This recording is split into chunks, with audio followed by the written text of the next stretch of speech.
very close friends. You know, the next month or two, we spent a lot of time together and really enjoyed each other's company. And then I guess one thing led to another. We thought, well, wouldn't it be great if we could actually play doubles together, and everything would fit in nicely. Yeah.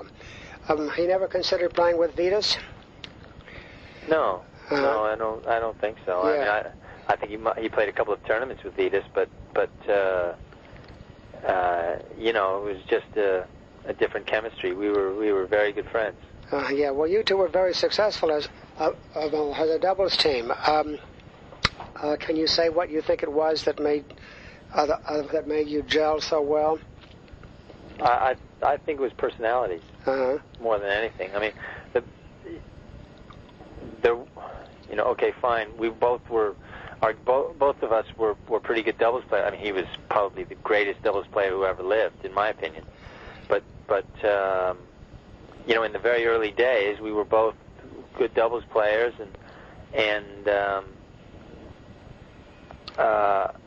our games complemented one another. You know, we did so many things differently.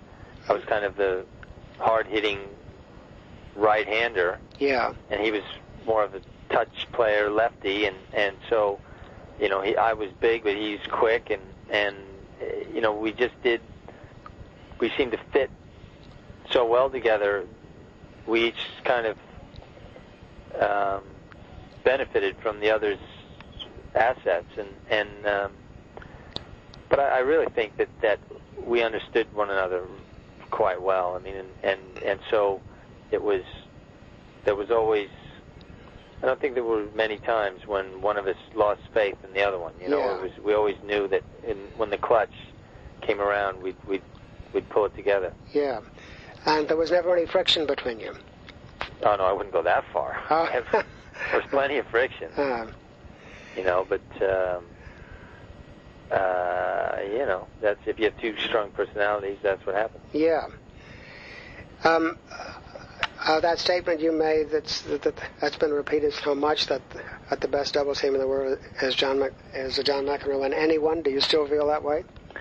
I'm not sure if I ever felt that way totally. I mean, when I said that, we were at the Davis Cup final, and I had been practicing really well. I've been playing singles with all the other guys, and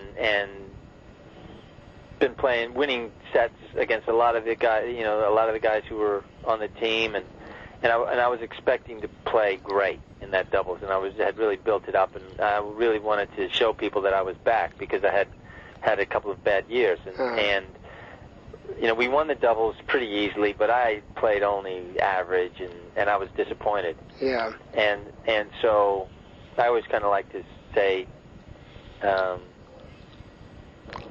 what's the word?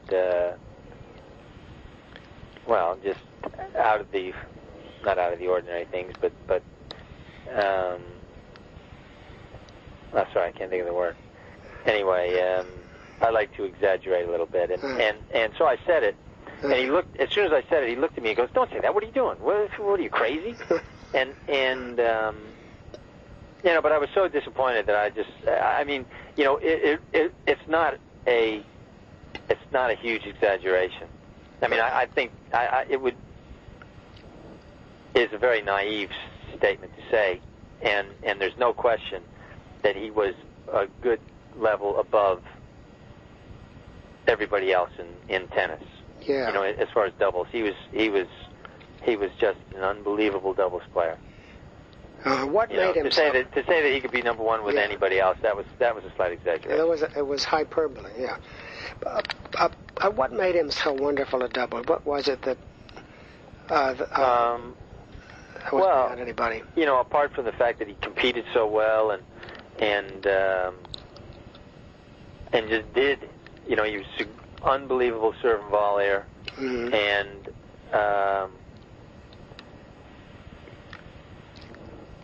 he can just do so many things, but his hands, he had the quickest hands, and just the you know, it was just the quickest feet. I mean, he could just cover so much of the court. Yeah. But most importantly was his ability to make whoever he played with better. Which is the thing they always used to talk about, Magic Johnson or Larry Bird. And he was,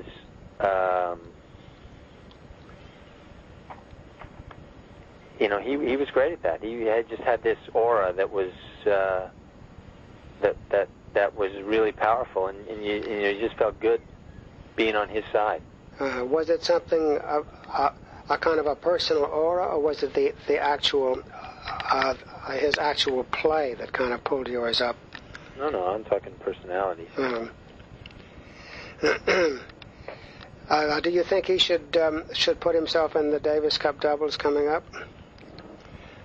Well, that's a difficult decision. Yeah, I know it's a very difficult decision because he doesn't play that much tennis, and he certainly doesn't play much doubles anymore. Doubles, right? And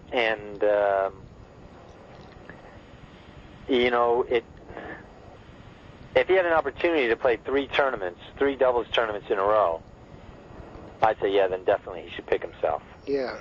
But because he hasn't played much doubles at all, and I don't even know when the last doubles match was that he played. It might have been 6 months ago. Yeah. It's one thing to go out and beat people in practice, which he does. During the Davis Cup, the week in Los Angeles, I think he and Todd Martin, I think, were beating those guys like a drum. Yeah. But it's a different thing to do it in a match. And, even a great champion like John can start choking. Yeah. And so the last thing that he would want would be to pick himself and then to go out and choke. Yeah. That's like that. Who needs that? Yeah. So I wouldn't say it's a big gamble because it's not like the other guys have really torn it up. The other guys, U.S. haven't won a doubles match in several ties. In quite a while, yeah. But it's a bit of a gamble for him personally. Yeah, because I guess he figures a lot of people would criticize him anyway, even if he went in and won. No, I don't think anyone would criticize him if they went in and won. You don't think so? No, I don't think so. No, because all you can do is win. Yeah. All you can do is win. You want to pick the best team, and if he thinks he's the best guy and he goes in and wins, I think there'd be nothing but praise for him. Yeah. But it is still a it's a big risk. Yeah. You got to put your balls on the line, and if he hasn't played matches, it's not that easy. It's tough, right? What do you think of as the best match you played with him? In what sense? Has the best played match, the most exciting match, the best played? Well, no, they're two different things, because the best played, would have been a one-sided thing where we just rolled over people because we were so good. But the most exciting match, the most thrilling one with the most drama, was in our Davis Cup final against Vilas and Clerc in Cincinnati. Uh-huh.